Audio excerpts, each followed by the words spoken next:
Hola, ¿qué tal? Este es su programa Monseñor Romero y la misión del Evangelio. Hemos tenido una noche y madrugada lluviosa, esperando en Dios que no tengamos nada que lamentar en las comunidades más vulnerables. Ayer fue un día de dolor de patria. Ayer por la mañana nos enteramos que el compañero Dagoberto sufrió un quebranto de salud de esos inesperados y hemos estado pendientes de su evolución y estamos muy contentos con Dios. Poco a poco va volviendo a la normalidad. Dios quiera que lo tengamos muy pronto en los medios y en medio de nosotros y nosotras con toda esa sabiduría. No le damos permiso al Dago que se nos vaya porque tiene mucho que decir y que hacer en este pueblo. Nuestras oraciones para Dagoberto Gutiérrez, compañero luchador social, iluminador de muchos y de muchas en el quehacer político. El segmento de hoy que vamos a estudiar de Monseñor Romero es un segmento maravilloso. Yo quiero confesarles que en los 5 años que estuve en Zacacoyo, me tocó en una ocasión aplicar estas palabras de Monseñor Romero como sacerdote. Yo no fui el párroco, pero era el sacerdote que vivía en esa comunidad parroquial de Zacacoyo. Me tocó, y lo digo con mucho orgullo, me tocó y con dignidad aplicar estas palabras que vamos a escuchar de Monseñor Romero. En ese contexto que hablábamos ayer, en las notas de los hechos de la semana y las notas eclesiales, Monseñor recibe ayudas. Pero es peligroso cuando alguien no tiene claridad sobre la manera de recibir una ayuda. Entre la verdad y la mentira, cualquiera puede venir con una supuesta ayuda para callar la verdad y para que prevalezca la mentira. La frase que hemos escogido para hoy dice lo siguiente: ayudas económicas han llegado de diversas maneras, grandes y pequeñas. Grandes como la de aquel grupo político que me llevó 5,000 colones, pero a quien le dije abiertamente, sin compromiso: la iglesia no se vende a nadie. Pero quien me los entregaba me dijo también muy francamente, no pretendemos comprarlos, sino que queremos expresar con esto nuestra admiración para la iglesia, porque la consideramos una voz indispensable en el proceso actual de nuestro país. Bueno, los aplausos del público que está presente con Monseñor Romero de los feligreses significa que está de acuerdo con la postura de Monseñor. A mí me tocó, les decía, aplicar esas palabras. El alcalde de ese tiempo, que ahora está preso por corrupto, por malversación de fondos, me dijo, Mauricio, nosotros, se refería a la alcaldía, quisiéramos ayudar más a esta iglesia, pero es que ustedes hablan muy mal de nuestra alcaldía, no porque les daríamos más dinero. Y yo le apliqué esas palabras: la iglesia no está en venta, y la iglesia tiene la libertad de decir lo que tiene que decir, porque hablamos desde el Evangelio. La iglesia no está en venta, no se le vende a nadie. Estamos, él con su consejo municipal y yo con el consejo parroquial, pero la postura fue clara, orgulloso. En este audio, Monseñor va a poner, por ejemplo, la lucha de la verdad con la mentira, y usa de ejemplo a la lucha de David contra Goliat. Pequeño uno, grande el otro. Pequeña una, la verdad. Grande la mentira. ¿Quién gana? Siempre gana la verdad. Oigamos a Monseñor. También quiero decirles que en Orientación, nuestro semanario católico, pueden encontrar íntegro el texto de las homilías que no se pueden pasar por hoy en YSAX. Quiero agradecer de manera muy especial la ayuda que los técnicos de la UCA y esta mañana también los técnicos de Antel me han ofrecido para prestarse a levantar muy pronto y con gran poder nuestra emisora católica.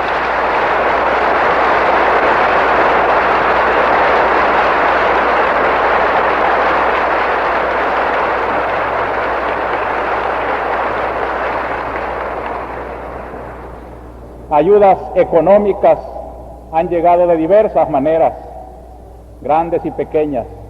Grandes como la de aquel grupo político que me llevó 5,000 colones, pero a quien le dije abiertamente, sin compromisos, la iglesia no se vende a nadie.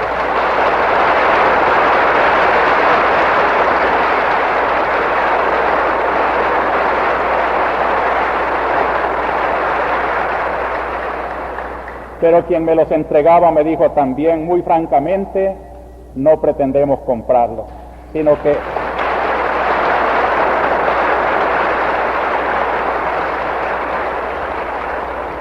queremos expresar con esto nuestra admiración para la Iglesia porque la consideramos una voz indispensable en el proceso actual de nuestro país.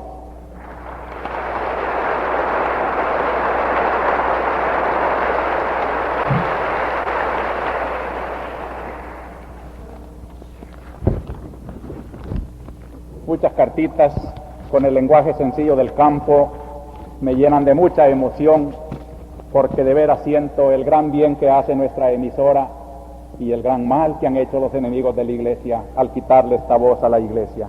Ojalá no lo vuelvan a repetir, que la Cuaresma los convierta y que sepan discutir como hombres, que las razones se combaten con razones si no están de acuerdo.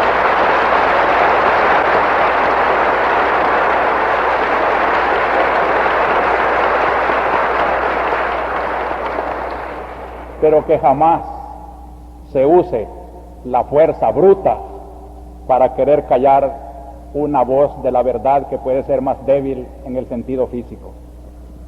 Acuérdense del gigante Goliat que se reía del pequeño David porque iba al encuentro solo con una hondilla. Y David le dice, tú te ríes porque vienes confiando en tus grandes armamentos. Yo salgo a ti en el nombre del Señor.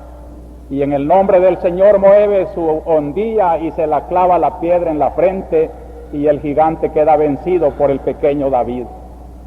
Son los hechos de Dios.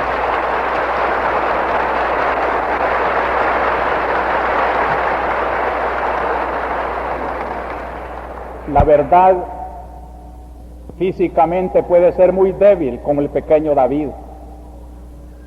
Pero por más grande y más armado que se ponga la mentira, no es más que un fantástico Goliat que caerá por tierra bajo la pedrada de la verdad.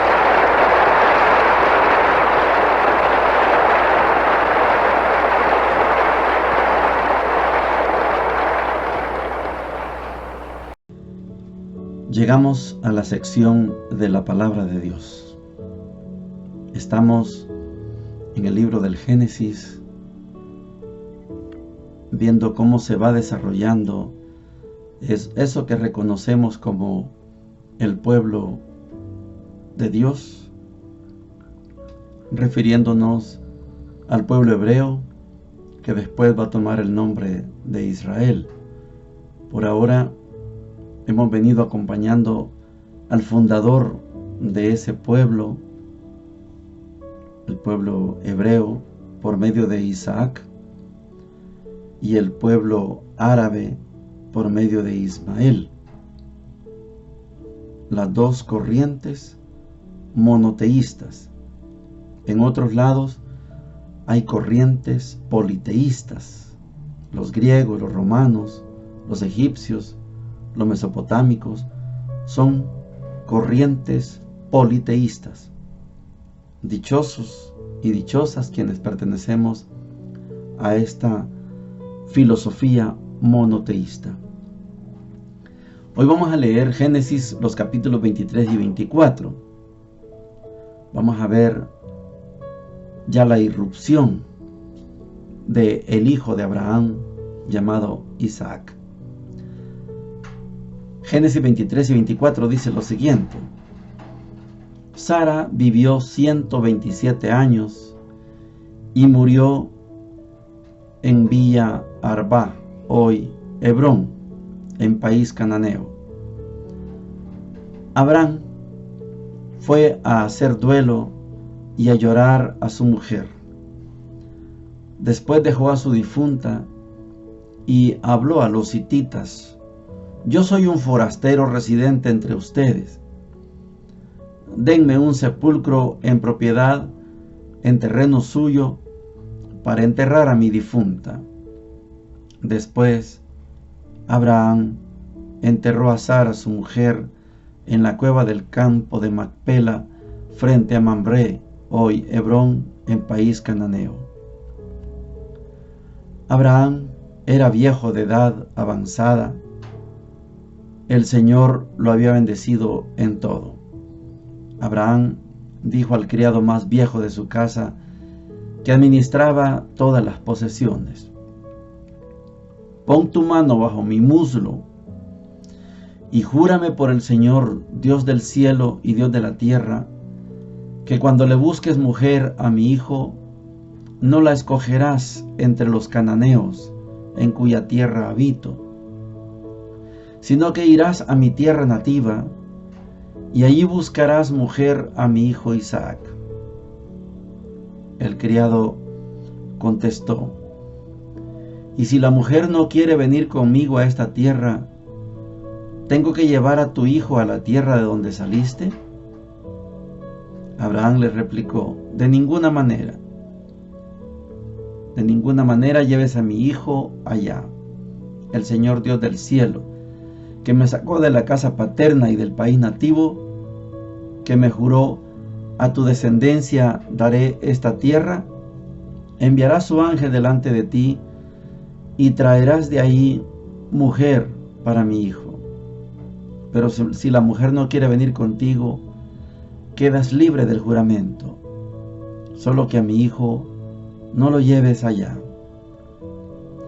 Mucho tiempo después, Isaac se había trasladado del pozo del que vive y ve al territorio del Negev. Una tarde salió a pasear por el campo y, alzando la vista, vio acercarse unos camellos. También Rebeca alzó la vista y, al ver a Isaac, bajó del camello y dijo al criado: ¿Quién es aquel hombre que viene en dirección nuestra por el campo? Respondió el criado: Es mi amo. Y ella tomó el velo y se cubrió. El criado le contó a Isaac todo lo que había hecho Isaac. Isaac la metió en la tienda de su madre Sara, la tomó por esposa y con su amor se consoló de la muerte de su madre. Palabra de Dios. Te alabamos, Señor. Sara ya murió, 117 años. Pronto morirá Abraham. Ahora le toca el tiempo a Isaac. Isaac, el hijo de Abraham y Sara, nos va a conectar con Abraham en esa constitución del pueblo hebreo. Quiero compartir algunos detalles. Aquí no hemos leído todo el texto. Si se dan cuenta, hay algunas frases que quedan como entrecortadas, pero es para poder tener el contexto de toda la lectura. Abraham, cuando muere Sara, va a hablar con los hititas y le dice: denme un terreno en propiedad. Los hititas le dicen: escoge la tierra que quieras, te la vamos a regalar. Abraham dice: no, la voy a pagar. Y Abraham paga por esa tierra que se llama Macpela, que se llama Mamre y que se reconoce como Hebrón. Es la primera propiedad comprada por parte de Abraham.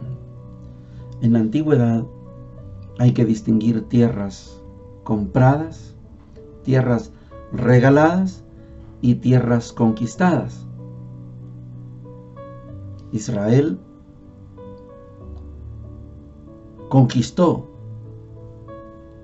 la tierra de Canaán, conquistó la tierra prometida.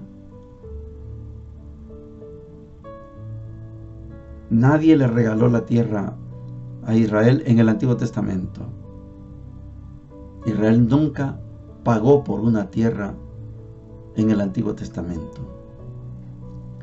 Abraham compró esa tierra en propiedad para enterrar a Sara, para que después lo enterraran a él ahí, para que después enterraran a Isaac, para que después enterraran a Jacob, etc. Es la propiedad que se llama Hebrón, y por eso viene el nombre de los hebreos. Abraham compró una tierra. No se la regalaron ni la conquistó, la compró. Y este es el fundamento del por qué Israel, el actual Israel, el antiguo Israel, reconoce que esa tierra es propiedad de ellos, porque Abraham la pagó. No se la regalaron, no la conquistó Abraham, Abraham la pagó.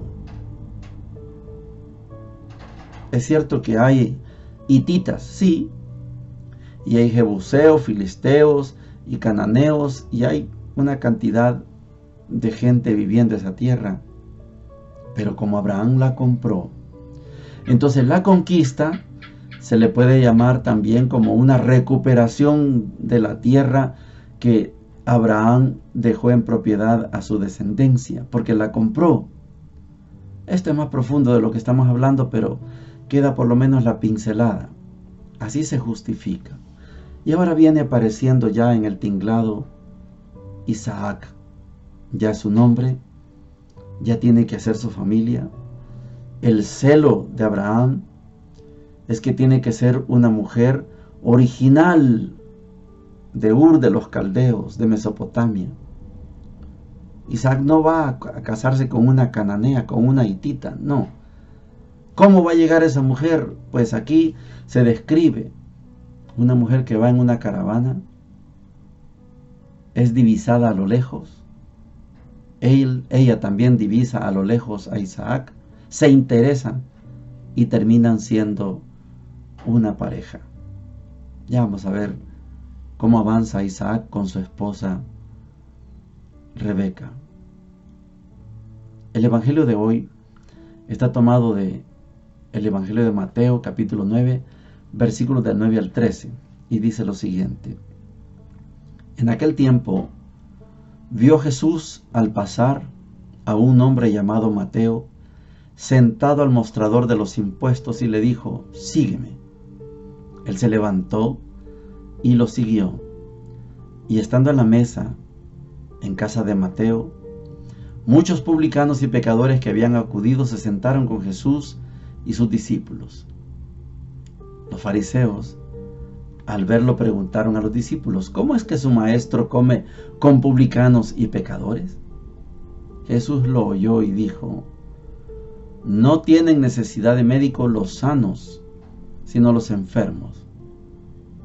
Vayan, aprendan lo que significa misericordia quiero y no sacrificios, que no he venido a llamar a los justos, sino a los pecadores. Palabra del Señor. Gloria y honor a ti, Señor Jesús. no he venido a llamar a los justos, sino a los pecadores. Ayer vimos la curación de este paralítico que nunca abrió la boca para decir: Jesús, sáname. No. Jesús, perdona mis pecados. No dijo nada. Pero Jesús es presentado en Mateo como el nuevo Moisés. Y como nuevo Moisés, Jesús está formando su pueblo. Moisés formó el pueblo de las 12 tribus, lo hizo pasar por el Mar Rojo y en el desierto lo constituyó pueblo. Jesús está haciendo lo mismo. Está constituyendo el nuevo pueblo de Dios. En el Evangelio de Mateo, el Evangelio presenta a un Mateo recaudador de impuestos. Es un trabajo deshonroso. Ser recaudador de impuestos es ser servil al Imperio Romano. Yo, israelita, traiciono a mi pueblo y me convierto en un servil del Imperio Romano. Yo soy el encargado de cobrar los impuestos a mis paisanos. Por eso los publicanos eran odiados, los recaudadores de impuestos eran odiados. Fácilmente los insultaban. Pero el Imperio Romano los ponía para que le garantizaran recoger los impuestos. Jesús pasa por la mesa, el mostrador donde está Mateo, y fíjese que Mateo presenta el nombre de Mateo. Marcos lo presenta como Leví, y tiene más sentido en el caso del Evangelio de Marcos, porque Jesús, cuando llama a alguien, como el caso de Mateo hoy, tiene más sentido que le llame Leví, porque después Jesús le cambia el nombre de Leví, lo puede llamar después Mateo, y al cambiarle el nombre lo hace de su propiedad. Pero Mateo llama al recaudador de impuestos, porque es el mismo, llama a ese recaudador de impuestos, de una vez lo llama Mateo. Quiero que notemos el celo de Abraham para que su hijo Isaac se case con una mujer de su tierra, de Ur de los Caldeos, de Mesopotamia.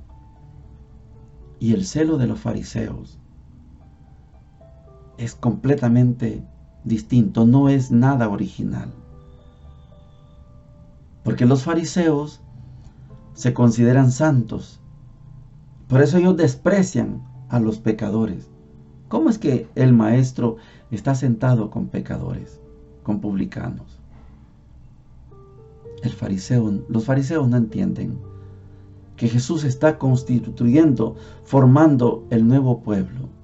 Y ese nuevo pueblo de Dios, no el Israel, porque ese es el Antiguo Testamento, el nuevo pueblo de Dios, Jesús lo quiere formar con todo tipo de personas. No solo con los que se creen santos, también están invitados los que se creen santos, pero no solo con ellos, sino con toda clase de personas. Mateo, al escuchar la voz de Jesús, sígueme, dejó todo, dejó de ser servil del imperio y ahora se convierte en un miembro del nuevo pueblo de Dios. Se va detrás de Jesús, hace un banquete y ahí está lleno de publicanos. Los publicanos están contentos que haya llegado alguien que no los desprecia. La condición para seguir a Jesús es dejar todo y seguirlo asumiendo su causa. Esto para los estudiosos, para entenderlo de mejor manera, lo llaman el cambio de mesa. Deja esa mesa del imperio y venite a la mesa de la comunidad. Come con nosotros. Y a partir de entonces, Mateo se sentó a la mesa con Jesús. Ya no se sentó a la mesa del Imperio Romano. El cambio de mesa, este es un proceso de conversión. Bienvenido, Mateo. Bienvenido a nuestra mesa, a la mesa de la comunidad, a la mesa de los hijos e hijas de Dios. Sigamos orando por Dagoberto. Lo necesitamos. Bendiciones para todos y para todas.